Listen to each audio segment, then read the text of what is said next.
Bonjour et bienvenue dans cette vidéo grammaticale dédiée à l'expression du futur, mais plus précisément l'expression du futur en conjugaison suffixale. Il y a d'autres formes, mais nous allons aujourd'hui nous pencher sur deux formes de futur qui utilisent des particules, la première particule que voici et la seconde.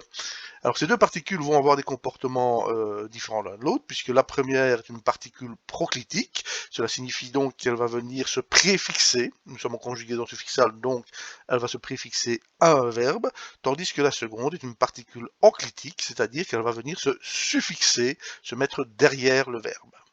Voilà. Alors, la première va se conjuguer comme toutes les particules, hein, le célébrissime IU que vous connaissez sans doute déjà, le IN, le R, le HN, etc.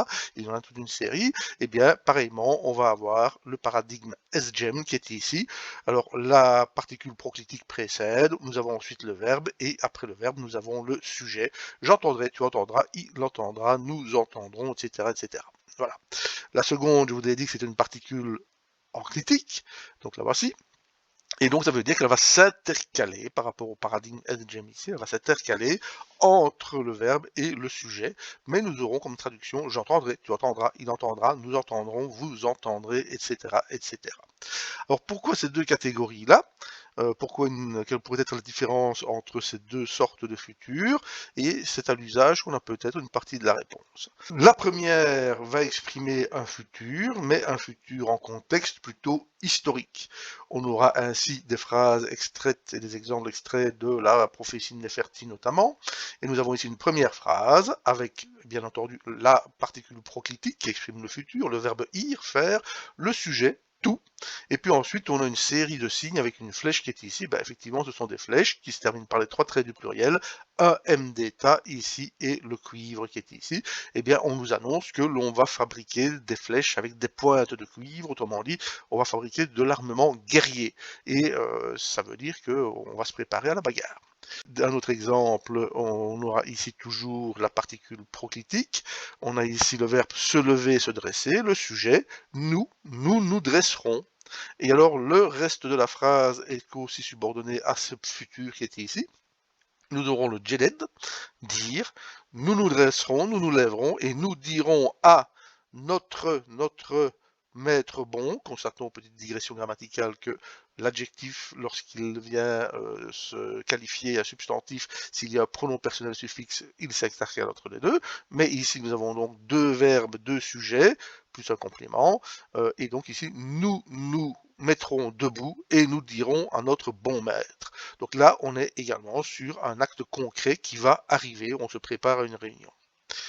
Troisième exemple, plutôt funéraire dans ce cas-ci, on retrouvera la même chose. Le sujet ici c'est on, SGM, on entendra quoi? Heren, le nom, ton nom, on entendra ton nom dans la nécropole. Donc là, on est effectivement plutôt sur du funéraire, mais c'est un acte qui se produira puisque le nom de la personne sera récité dans la nécropole.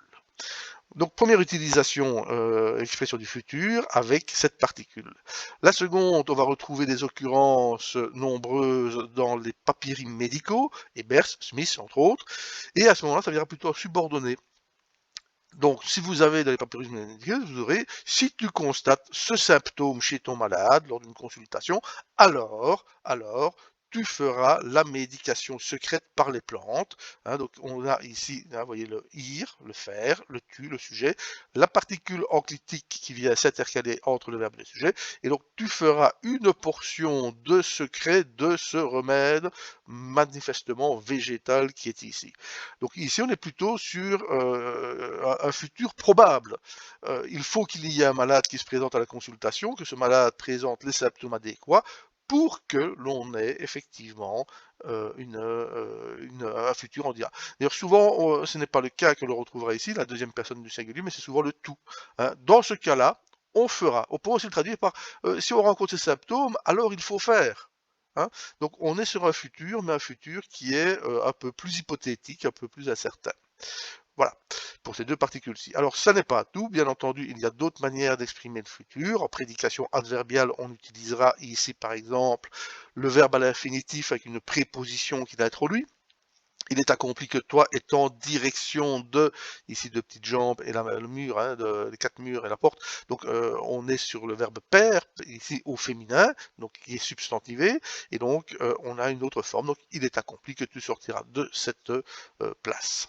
Donc, c'est une autre forme de futur encore, on y reviendra. Et pour terminer, n'oublions pas la règle de Batiscombe George Kuhn, auquel j'ai consacré une vidéo que je vous mets, donc je vous mets le lien en commentaire ici en dessous, et qui se penche sur la négation du futur, des choses qui n'arriveront pas.